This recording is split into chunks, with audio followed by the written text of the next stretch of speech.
আসসালামু আলাইকুম প্রিয় দর্শক। হজরত শোয়াইব আলাইসাল্লামের জীবনের সমস্ত উল্লেখযোগ্য কাহিনী এবং মাদিয়ান জাতির ভয়ঙ্কর ধ্বংসের ঘটনাগুলো এই একটি ভিডিওর মাধ্যমে আপনারা জেনে নিতে পারবেন, যা হয়তো আপনাদের আগে জানা ছিল না। শোয়াইব আলাইসাল্লামের বংশ পরিচয়। অনেক ইতিহাসবিদের মতে হজরত শোয়াইব আলাইসাল্লাম ছিলেন ইব্রাহিম আলাইসাল্লামের সন্তানদের বংশধর।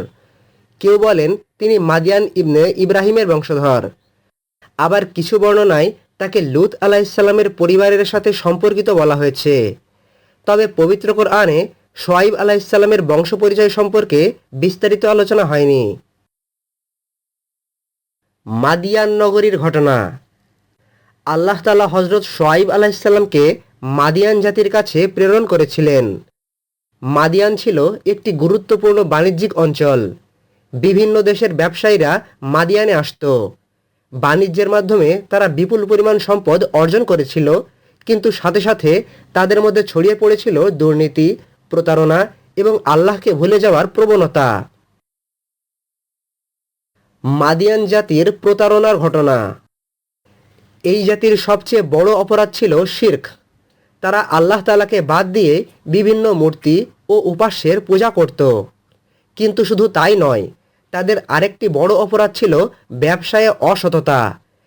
তারা দাড়িপাল্লায় কম দিত, ওজনে কম দিত, দামে ঠকাতো, লেনদেনে প্রতারণা করত। ধনী ব্যবসায়ীরা দুর্বল মানুষদের অধিকার নষ্ট করত। তাফসিরে এসেছে, একজন ক্রেতা যদি 10 কেজি পণ্য নিত, তাহলে হয়তো 8 বা 9 কেজি তাকে দেওয়া হতো, আর বাকিটা ফাঁকি দেওয়া হতো। আবার যখন তারা অন্যের কাছ থেকে কিছু কিনত, তখন পুরো ওজন দাবি করত। অর্থাৎ নিজেরা বিক্রির বেলায় কম করে দিত, আর নিজেরা যখন বাইরে থেকে কিনত তখন বেশি করে নিত। শোয়াইব আলাইসাল্লামের দাওয়াতের ঘটনা। আল্লাহ তাআলা এই মাদিয়ান অঞ্চলের উপর তার নবী হজরত শোয়াইব আলাইসাল্লামকে পাঠালেন। হজরত শোয়াইব আলাইসাল্লাম তার জাতিকে বললেন, হে আমার জাতি, তোমরা আল্লাহর ইবাদত করো। তিনি ছাড়া তোমাদের আর কোনো উপাস্য নেই।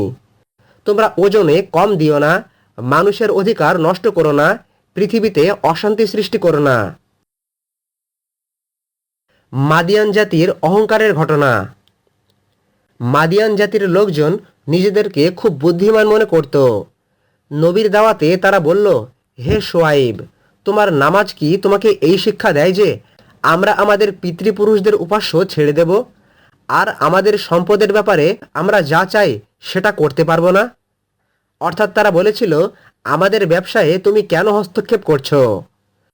তখন শোয়াইব আলাইসাল্লাম অত্যন্ত সুন্দর ভাষায় উত্তর দিয়ে বললেন, আমি যদি আমার রবের পক্ষ থেকে সুস্পষ্ট প্রমাণের উপর থাকি এবং তিনি আমাকে উত্তম রিজিক দিয়ে থাকেন, তাহলে আমি কিভাবে তোমাদের ভুল কাজকে সমর্থন করতে পারি?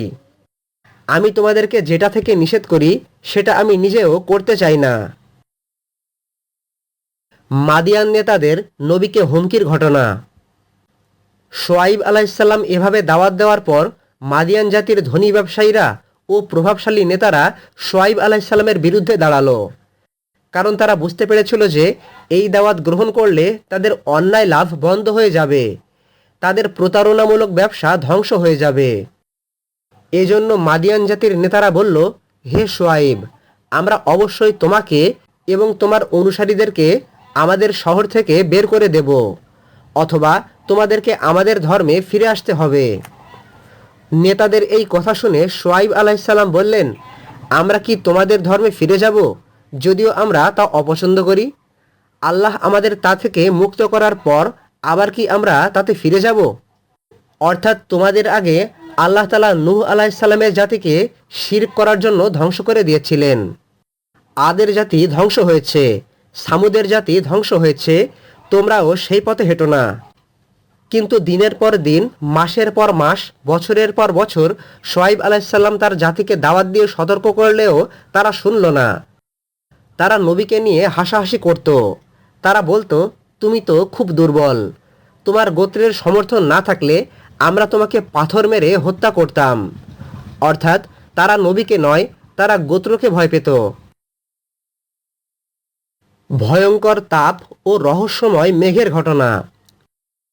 মাদিয়ান জাতির লোকজন বলতে শুরু করলো যে, যদি তুমি সত্যবাদী হও তাহলে আমাদের উপর শাস্তি নিয়ে এসো। এটাই ছিল তাদের সবচেয়ে বড় দুঃসাহস। একদিন হঠাৎ করে প্রকৃতির অবস্থা পরিবর্তন হতে শুরু করলো। হঠাৎ করে প্রচণ্ড গরম শুরু হয়ে গেল। আর দিনের পর দিন সেই গরম বাড়তেই থাকলো। বাতাস যেন আগুন হয়ে উঠল। গাছপালা শুকিয়ে যেতে লাগলো। পশু পাখি অস্থির হয়ে উঠল। এত পরিমাণ গরম পড়ছিল যে মানুষ ঘরের ভিতরেও শান্তি পাচ্ছিল না। তাফসির এসেছে যে এই গরম কোনো সাধারণ গরম ছিল না, বরং এটি ছিল আল্লাহ তাআলার পক্ষ থেকে শাস্তির একটি ভূমিকা। গরম এত বেশি ছিল যে মাদিয়ানের মানুষ ছায়া খুঁজছিল, পানি খুঁজছিল, কিন্তু তারা কোথাও স্বস্তি পাচ্ছিল না। কয়েকদিন ধরে তারা এই গরমের কষ্ট ভোগ করতে থাকলো। এরপর একদিন হঠাৎ করে আকাশে বড় একটি মেঘ দেখা গেল। তখন মানুষ আনন্দিত হয়ে উঠল। তারা ভাবল যে অবশেষে বৃষ্টি আসছে। অবশেষে এই ভয়ঙ্কর গরম থেকে হয়তো মুক্তি পাওয়া যাবে।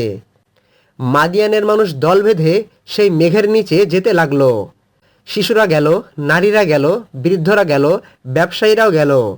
পুরো শহরের মানুষ যেন সেই মেঘের ছায়ায় আশ্রয় নিতে ছুটে গেল। কিন্তু যখন সবাই সেই মেঘের নিচে একত্রিত হলো, তখন হঠাৎ করে পরিস্থিতি বদলে গেল।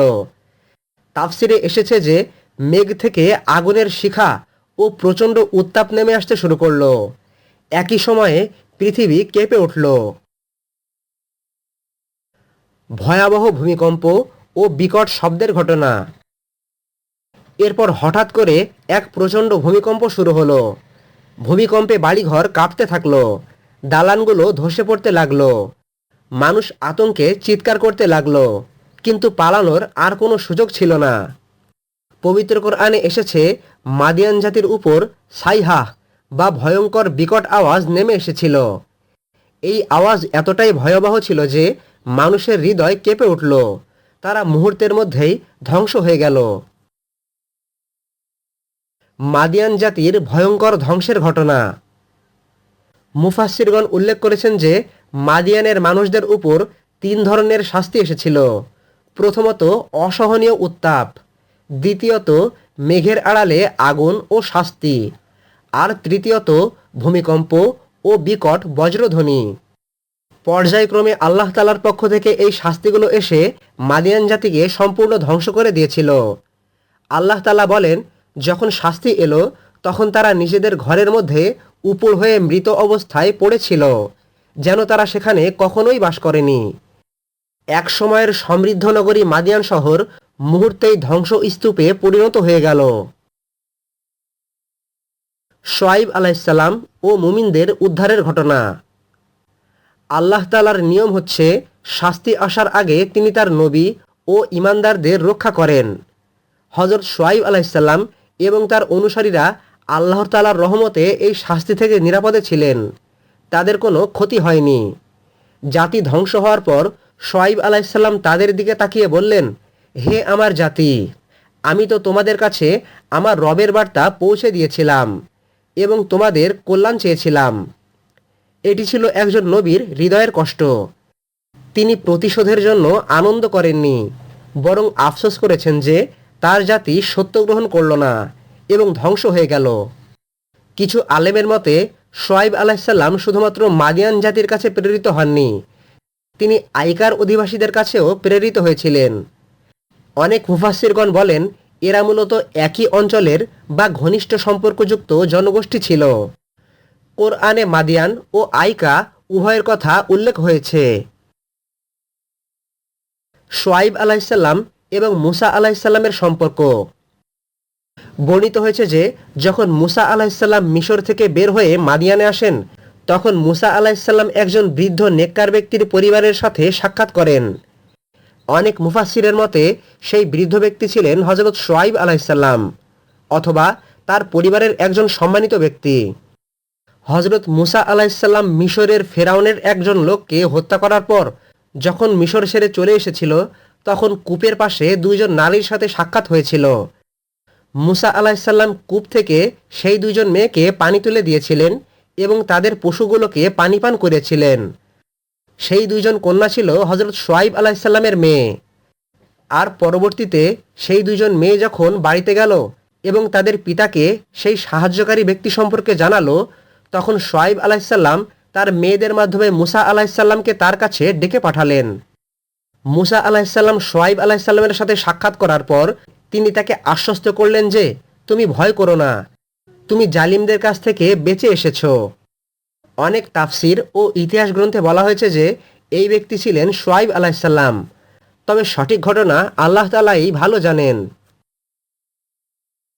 শুআয়ব আলাইহিসসালামের মৃত্যুর ঘটনা।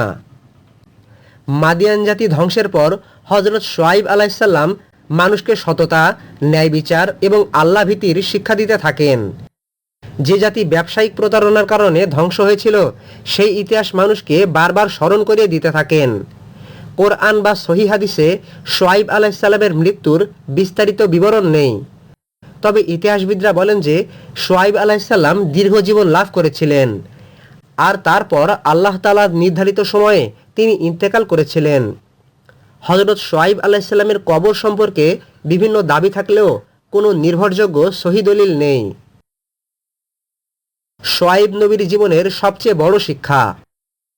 হযরত শুআয়ব আলাইহিসসালামের কাহিনী শুধু শিরকের বিরুদ্ধে নয়, এটি ছিল অর্থনৈতিক ন্যায় বিচারেরও কাহিনী। শুআয়ব আলাইহিসসালাম আমাদের শিখিয়েছেন নামাজ পড়ে মানুষের হক নষ্ট করা যায় না, ইবাদত করে প্রতারণা করা যায় না, আর ধর্ম পালন করে অসৎ ব্যবসা করা যায় না। এই কাহিনী থেকে আমরা এটাও জানি যে ওজনে কম দেওয়া শুধু একটি সামাজিক অপরাধ নয়, বরং এটি এমন একটি গুনাহ যার কারণে আল্লাহ তাআলা পুরো একটি জাতিকেই ধ্বংস করে দিয়েছিলেন। আজও মানুষ ব্যবসায়ে প্রতারণা, ভেজাল ও মিথ্যা প্রচারণা করে। আল্লাহ তাআলা আমাদের সকলকে শুআয়ব আলাইহিসসালামের জীবনী থেকে শিক্ষা নেয়ার তৌফিক দান করুন। আমিন।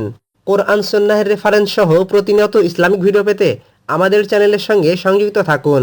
আসসালামু আলাইকুম ওয়া রাহমাতুল্লাহি ওয়া বারাকাতুহু।